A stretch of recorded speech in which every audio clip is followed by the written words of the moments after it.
Hello friends, এসে গেছি একটা নতুন ব্লগের সাথে।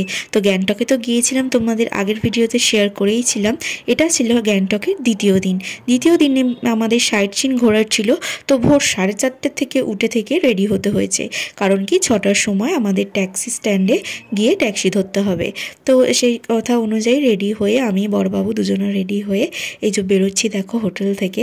তো সবাই চারিদিকে ঘুমোচ্ছে, আমরা গিয়ে ডাকলাম। তারপরে এই যে দেখো এখানে যাচ্ছি রাস্তা দিয়ে। এই রাস্তাটা ছিল একদম খাড়াই, মানে একদম ওই যে দেখতে পাচ্ছ নিচের দিকে নামতে হবে।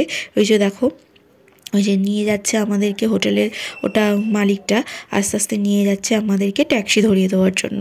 তো ওই ট্যাক্সি করে গিয়ে তারপরে যেখানে আমাদের গাড়িতে বলা হয়েছিল, মানে যিনি বলে দিয়েছিলেন সেখানটা আমাদেরকে যেতে হবে। ওই যে দেখো একদম নিচে, মানে পায়ে নিজেরই কন্ট্রোল থাকছে না, এরকম ব্যাপার। তো দেখো ট্যাক্সিতে বসেও পড়েছি। আর এখানকার ট্যাক্সি মানে নর্মাল গাড়ির মতনই, মানে ট্যাক্সি বলে বোঝা যাবে না।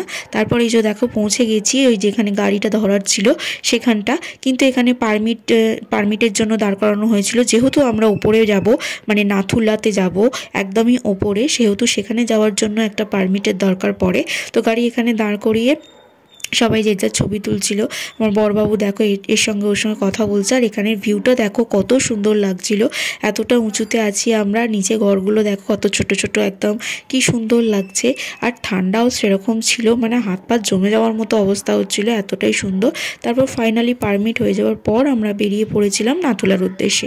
এই যে দেখো যতই উপরে উঠছি ততই যেন ঠান্ডা বেড়ে যাচ্ছে।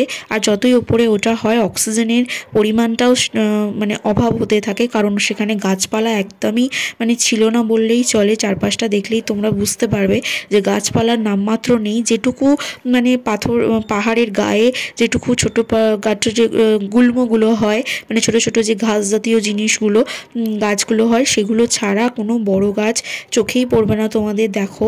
তো সেই কারণেই আর কি স্বাভাবিক শ্বাসকষ্ট হওয়াটা, অক্সিজেনের অভাব হওয়াটা। তো যত যাচ্ছি ততই প্রবলেম হচ্ছে। তো অনেক কিছুই তো বাড়ি থেকে দিয়ে দিয়েছিল, হজমোলা, চকলেট, তারপরে মিছরি, সমস্ত কিছুই দিয়ে ব্যবস্থা করে পাঠিয়েছিল যে কোনো কিছু প্রবলেম হলে তাহলে সেগুলো ইউজ করা যায়, যাতে যতটা সম্ভব মানে কষ্টটা কম হয় যতটা সম্ভব। কিন্তু তারপরেও কষ্ট হচ্ছিল। আমাদের গাড়িতে যে সমস্ত আদার্স লোকেরা ছিল তারা তো দুবার একবার বমিও করে নিয়েছে। একটা মেয়ে ছিল, সেও করছে দেখছি। মানে শ্বাসকষ্ট যত বাড়বে তত মানে কথা বলতেও বারণ করে। তো সেই অনুযায়ী এই যে গাড়ি চলতে চলতে চলে গিয়েছিলাম নাথুলাতে। এই যে দেখো নাথুলার মানে উপরটা তো ক্যামেরা অ্যালাউ করে না বা ফোন অ্যালাউ করে না ওরা, কারণ চীন আর ভারতের বর্ডারটা একসঙ্গে থাকে। তো আর্মি ক্যাম্প ওটা বলতে গেলে, আর্মিতে ভরিয়ে থাকে। তো সে কারণে নিচে এসে যে দেখো বরফটা এখানে যতটা সম্ভব দেখাচ্ছি। এই যে দেখো আমরা এখানে নিচে নেমে বরফটা দেখো পুরো একদম চকচক করছে, বরফটা এত সুন্দর লাগছিল। তারপরে সেখানেই দেখলাম একটা দোকানে এই সমস্ত কিছু বিক্রি হচ্ছে, ছোট্টখাট্ট একটা দোকানে। দেখো এই যে শীতের সব বস্ত্র, যদি কেউ কখনো বাই চান্স মানে কারোর আরও বস্ত্র দরকার পড়ে, মানে শীত পোশাকের দরকার পড়ে ঠান্ডার কারণে, তো এখান থেকে ওরা পারচেস করতে পারে, সেই কারণেই এই ব্যবস্থা করা আছে। এই যে দেখো আমি এখানে বরফ নিয়ে একটুখানি রিলস বানাচ্ছিলাম, ভিডিও বানাচ্ছিলাম। দেখো খুব সুন্দর লাগছিল।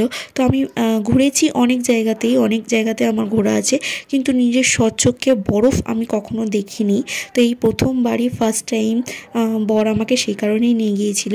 তো বরফ নিয়ে একটু ঘাঁটাঘুঁটি করে সেখানে একটা আর্মি ক্যাম্প ছিল, এখানে শুধুমাত্র আর্মিরাই এখানে কফি, তারপরে মাফিন, তারপরে ভেজ প্যাটিস এই সমস্ত কিছু বিক্রি করে। তো সেখান থেকেই আর্মি ক্যাম্প থেকেই আমি কফি, তারপরে ওই ভেজ প্যাটিস একটা নিয়ে নিয়েছিলাম খাওয়ার জন্য, আর ও নিয়েছিল একটা মাফিন আর একটা কফি। তো এই যে এখানে বসে বসে খাচ্ছিলাম। তো দেখো এই যে কফিটা নিয়ে ঢুকছি, কফিটা যেন এখানে মানে তোমাদের কি বলবো, মানে অমৃত মনে হচ্ছে। তারপর ওখান থেকে খেয়ে নিচে নেমে এসে এখানে একটু খিদে পেয়ে গিয়েছিল। ঠিক করেছিলাম খাবো না, যদি ভমিটিং আরম্ভ হয়ে যায় সেটা একটা বিচ্ছিরি ব্যাপার। তো তারপরে আর থাকতে পারছিলাম না, মানে পেটে মানে পাক দিচ্ছিল এমনিতেই। তো সেখান থেকে ম্যাগি একটুখানি খেয়ে নিয়েছিলাম। এই যে দেখো ম্যাগিটাও গরম গরম বেশ ভালো লাগছিল, কারণ ঠান্ডার জায়গা তো ম্যাগিটা বেশ ভালোই লাগে, গরম গরম করে একদম বানিয়ে তোমাদের মুখের সামনে দিচ্ছে। তারপর একটু খেয়ে দিয়ে সেখানেও একটুখানি রিলস বানিয়ে নিচ্ছিলাম এই যে দুজনে। তো আমাদের সঙ্গে একজন যে গিয়েছিল সে বেশ ভালোই ক্যামেরা ছবি তুলে দিচ্ছিল, মানে রিলস বানিয়ে দিচ্ছিল। সেও আবার এরকম করো, এরকমভাবে পোজ দাও, দেখিয়ে দিচ্ছিল। এই যে দেখো দু একটা পোস্ট দেখিয়ে দিয়েছে, ছবিও তুলেছি, এখানে রিলসও বানিয়েছি। তারপরে একেবারে নিচে এসে এখানে থুকপা খেয়ে নিয়েছিলাম। দেখো ভেজ থুকপাটাই খেয়েছি, ভেজটাই বেশি প্রেফার করেছি। এই ছিল আজকের ভিডিওটা ভালো লাগলে লাইক শেয়ার সাবস্ক্রাইব।